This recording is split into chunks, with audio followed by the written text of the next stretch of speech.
500 में से 5वां शब्द जो चटकारा काल व्यंजन, पांचवें शब्द से काल व्यंजन का आगमन हुआ। और जब काल व्यंजन का आगमन हुआ तो याद रखना काल का स्वरूप ही कुछ और, काल अपना काम करेगा ही।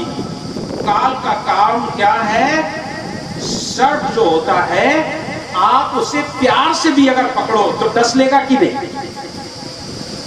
अगर आप सर्प को प्यार से भी पकड़ो तो भी डस लेगा, उसका काम है डस लेगा। आप भले ही प्यार से पकड़ रहे लेकिन डस लेगा। अगर आप पकड़ना नहीं जानते तो डस लेगा। पकड़ने वाले लोग होते हैं तो वो पकड़ने वाले लोग उसका मुख पकड़ते हैं और मुख पकड़ लेते हैं तो फिर वो कुछ कर नहीं पाएगा। आपने देखा होगा जितने भी पकड़ने वाले लोग होंगे अगर सर्प को पकड़ेंगे तो उसका मुंह पकड़ेंगे, और जब मुंह पकड़ लिया तो कैसे डसेगा? मुंह पकड़ करके फिर आपको कुछ भी करता रहेगा, कुछ नहीं होगा। लेकिन आप अगर सोचो मैं प्यार से इसे पकड़ लूं, आप उसकी पूंछ को पकड़ लो जरा सा प्यार से, बोलो भाई डसेगा कि नहीं? ये काल का स्वभाव है।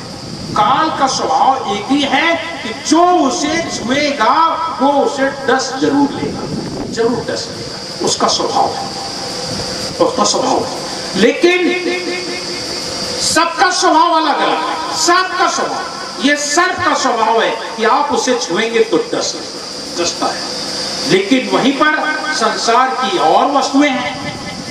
जरा अपने माँ को स्पर्श करके देखिए तो कैसा लगेगा? माँ को आप स्पर्श करोगे तो क्या मिलेगा? देखिए बच्चे छोटे छोटे बड़े प्यार से माँ के मुख में हाथ लगाते हैं, माँ माँ। सोचो वो भी प्यार से।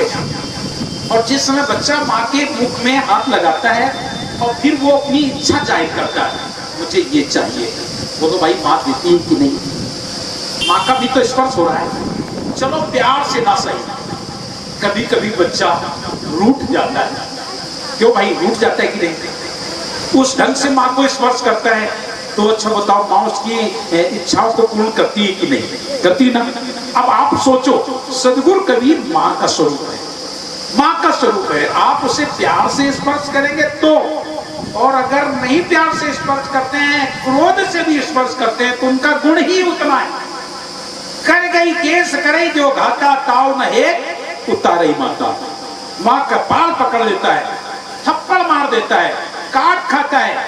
जब थप्पड़ मारता है तो यही माताएं बड़े प्यार से कहती है जरा सा इतनी जोर से मार दिया, मेरे बहुत जोर लग गया है। लेकिन ऐसा नहीं करती माँ की वही थप्पड़ उठाए फिर से दे। उस बच्चे को मार सकती क्या? नहीं मारेगी। वही है साहब कबीर, वही है साहब कबीर। कि आप साहब कबीर को क्या कहते हो? कुछ भी कहते हो, जो आप कहना चाहो। कहने वाले कह रहे हैं ना, कोई कहते हैं अरे नहीं वो तो एक कवि है, कुछ लोग कहते नहीं वो समाज सुधारक हैं, कुछ लोग कहते हैं अरे वो तो बक्कल संत है, कुछ लोग कहते हैं नहीं नहीं वो तो विधवा ब्राह्मणी की नाजायज संतान है। तो भाई सभी लोग कहते हैं, लेकिन साहब कबीर सबको सुन रहे हैं कि नहीं? उन्होंने पलट करके क्या कुछ कहा उनसे उस समय? आज तो आप कह ही नहीं सकते।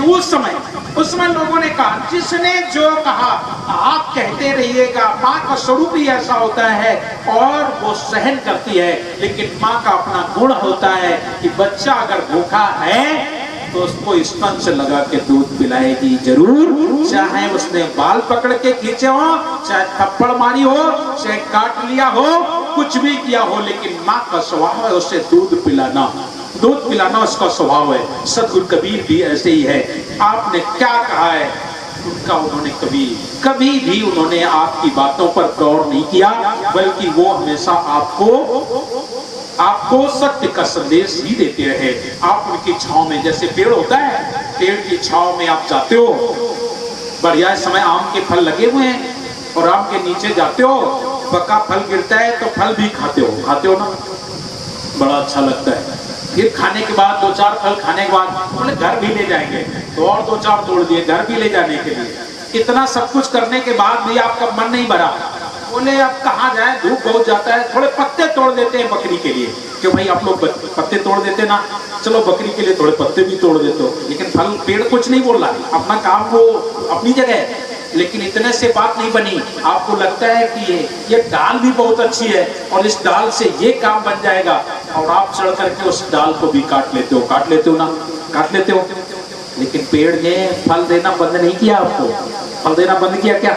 आपने एक डाल तोड़ दी, काट ली, पत्ते भी तोड़ दिए, क्यों? वो क्या कह देगा पेड़ की मैं अब तुम्हें फल नहीं दूंगा, तुमने मेरी डाल काट ली है, तूने मेरे पत्ते तोड़ दिए, तूने मेरे फल तोड़ दिए, अब मैं तुझे फल नहीं दूंगा। कहेगा क्या? नहीं कहता है ना। ऐसे ही जो महापुरुष होते हैं वो ऐसे ही होते हैं, और उनमें से हम और को नहीं जानते, क्योंकि अन्य महापुरुषों ने तो मैंने सुना है, जो अन्य महापुरुषों ने तो श्राप दिया है। और मैं तो ऐसा कहूं कि मुझे ऐसा अभी तक कोई महापुरुष नहीं मिला जिस महापुरुष ने श्राप न दिया हो। सभी संत साफ श्राप देते। भगवान कृष्ण ने, भगवान राम ने, भगवान शंकर ने, ब्रह्मा ने, विष्णु ने या तो श्राप दिया है या श्राप पाया है, या श्राप दिया है या श्राप पाया है। इंसाफ की बात करता हूं।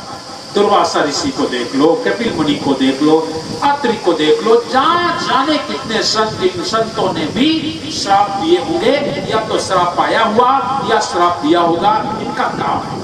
लेकिन साहब कबीर एक ऐसे सत्पुरुष है, एक ऐसा परमात्मा है, ऐसे पुरुष है जिन्होंने आज तक के इतिहास में कहीं किसी को श्राप नहीं दिया है।